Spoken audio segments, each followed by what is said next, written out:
अगर मैं आपको अभी लाइक जैसे कि फॉर एग्जांपल अपना एग्जाम है, तो बच्चों at present if I need to suggest a strategy, अगर मैं आपको अभी स्ट्रेटजी बताऊं कि यार दिसंबर में बच्चों 100% बिलीव कीजिए, मैं आपको गारंटी दे रहा हूं कि you can clear this exam 100%। Just 2 से 3 चीजों का आपको ध्यान में रखना। सबसे पहला बच्चों आज ही डिसाइड कीजिए कि मैं कम से कम 10 आवर्स स्टडी करने वाला हूं। और जब मैं 10 आवर्स का स्टडी बोलता हूं तो कई बच्चे बोलते हैं कि नहीं सर मैं कभी भी, हाँ कई बच्चे ऐसा बोलते हैं कि सर मैं इफेक्टिव स्टडी करूंगा, तो वो मैं कभी टाइम देख के नहीं करता। ठीक है, दैट्स रियली गुड, आप बिल्कुल सही है, बट कम से कम 10 आवर्स, कम से कम 10 आवर्स बच्चों इफेक्टिव स्टडी कीजिए 10 आवर्स की, मतलब 10 hours should be the sitting. और क्योंकि आप एक बार बैठ जाते हैं तो फिर इफेक्टिवनेस निकल जाती है। एंड मेक श्योर, जैसे मैंने अपने कई स्किल में बताया कि इस पीरियड में मोबाइल स्विच ऑफ कर दीजिए। ठीक है, मोबाइल स्विच ऑफ ही रहने दीजिए बच्चों प्लीज, और उसके तरफ जाइए ही मत। और मेक श्योर कि 10 आवर्स अगर आपने स्टडी कर लिए तो मैं अपने आप को मोबाइल फोन के जरिए क्या दूंगा, इनाम दूंगा, मैं 15 मिनट 20 मिनट मोबाइल फोन देखूंगा। Is that clear? तो this is the first step that you have to follow. Second, maximum reading. बच्चों बहुत सारे बच्चे जो है, स्पेशली पूनम भी यहां पर है, मैं यही कहना चाहूंगा कि आप ना रीडिंग ज्यादा कीजिए। हम लोग क्या करते हैं, रट्टा मारने की कोशिश, जबकि रट्टा मारने जैसी कोई चीज नहीं होती। बच्चों जितना ज्यादा आप रीड करेंगे, जितना ज्यादा आप रीड करेंगे, आपकी रिकॉलिंग की क्षमता, उस चीज को वापस से ध्यान में लाने की क्षमता उतनी ज्यादा बढ़ती है। ठीक है, तो बच्चों जस्ट एक चीज याद रखिएगा बच्चों, आप रीड कीजिए, आप रीड कीजिए, आप रीड कीजिए एंड जस्ट। और जो बोलता है कि सर मैं रीड तो करता हूं बट मेरे दिमाग में नहीं रहता, इसका मतलब जब आप रीड करते हो तो आपका कॉन्सेंट्रेशन वहां पे नहीं रहता, आपके दिमाग में कुछ और चलता है।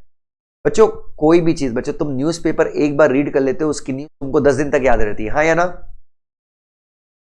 तो बच्चों जस्ट रीड कीजिए। और बच्चों मैं आप सबसे गुजारिश करूंगा, जो मैंने टाइम टेबल अभी बनवा के दिया था बच्चों को, आप उस टाइप का अगर टाइम टेबल देखें, मेक श्योर कि एग्जाम के पहले अभी कम से कम 4 रीडिंग आप लोग, कम से कम 4 रीडिंग आप लोग करें। ठीक है, प्रैक्टिकल क्वेश्चन में। अच्छा एक और चीज बच्चों, वीक में कम से कम 2 आवर्स एक्सक्लूसिवली आपको राइटिंग प्रैक्टिस के लिए देना है। और मैं आपको कहता हूं कि बच्चों ये वाली प्रैक्टिस चीज आप मेरे ऊपर छोड़ दीजिए, मैं करवाऊंगा। और इस वीक में आज या कल में मैं आपकी राइटिंग प्रैक्टिस करवाऊंगा हूं। तो वीक में कम से कम 2 से 3 आवर्स बच्चों आपको किसको देना है, राइटिंग प्रैक्टिस के लिए, प्लस कम से कम 50 एमसीक्यू आपको। अगर आप एक ग्रुप दे रहे हैं टेक्स्ट के, तो टेक्स्ट से 50 एमसीक्यू। अगर आप 3 सब्जेक्ट दे रहे हैं, दोनों ग्रुप दे रहे हैं, तो कम से कम 150 एमसीक्यू आपको वीक में एक बार सॉल्व करना है। एक चीज है। और बच्चों आप सबसे मैं आखिरी गुजारिश करूंगा बच्चों, डिटैच कर लीजिए अपने आप को, मतलब टोटली आप दुनिया से क्या हो जाइए बच्चों, एकदम क्या बोलते हैं उसको, आइसोलेट हो जाइए रादर। इस केस में बच्चों कोई भी नए फ्रेंड्स मत बनाइए। मतलब हो सकता है कई लोग, मैं ऐसा बोलता हूँ, कई लोग बोलते हैं आप काफी काफी हार्श टेक्निक बताते हैं पढ़ने की, बट बिलीव कीजिए बच्चों ये हैव बीन वेरी इफेक्टिव। कल आप में से मैं हमेशा बोलता हूँ कि आप लोग अच्छा सीएस कौन है, आप अमोक सर को एक फॉलो कीजिए। बच्चों अमोक सर ऐसे थे कि जब वो पढ़ाई का टाइम होता है तो आप डिटैच कर लेते थे अपने आप को हर एक चीज से। और बहुत लिमिटेड फ्रेंड्स रखिए बच्चों, हमेशा याद रखिए फ्रेंड्स वैसे ही रखिए जो आपको आगे जाना सिखाएं।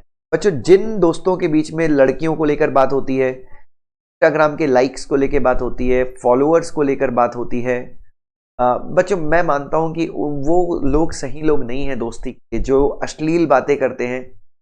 ठीक है कीजिए, बट ये सब कब कीजिए बच्चों, एग्जाम खत्म होने के बाद कीजिए। हमने भी अपनी उम्र में किया है यार।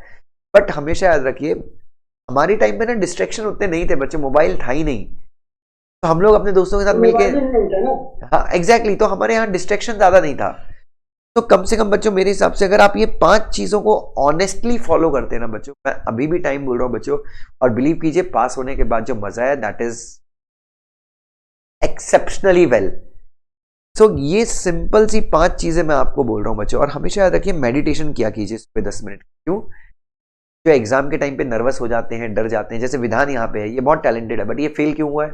ये सिर्फ एक, और आपने भी देखा होगा सबसे पहले हर एक चीज का आंसर यही देता है, but still he got failed, क्योंकि डरा है एग्जाम के टाइम पे। ठीक है, तो बस यही याद रखिए कि भाई डरना नहीं है, अपने आप को मेंटली स्ट्रांग बनाना है। और बच्चों जब आप जितना ज्यादा रीड करते हैं, राइट करते हैं, तो आपका कॉन्फिडेंस उतना बढ़ता है, तो एग्जाम में फेल आप नहीं होते। Is that clear? बच्चों आपने देखा होगा कई लोग जो है जो सिर्फ मेरे JIGL के नोट्स लिए 70 ले आए, कंपनी लॉ के नोट्स लिए 75 ले आए। बच्चों सिर्फ नोट्स लेके भी कई लोगों ने ऐसा किया है, क्यों? क्योंकि उन्होंने नोट्स को रीड किया है, प्लस दे हैव डेवलप्ड, हाँ, और नोट्स ही उन्होंने राइट किया है, तो they developed the level of confidence. और आपने तो क्लासेस की हैं, तो मेरे हिसाब से आपका तो काफी अच्छा रिजल्ट आना चाहिए।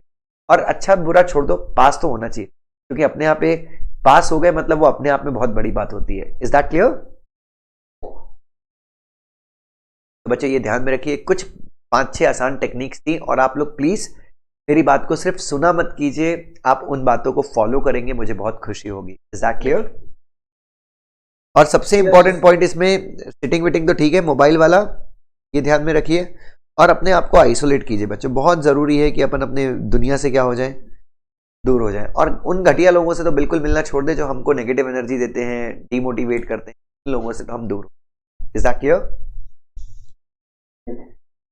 चलिए बच्चों प्लीज ध्यान रखिए अपना, and have a great day. अभी सुपान सर का लेक्चर होगा थोड़ी देर में, ठीक है? Thank you sir.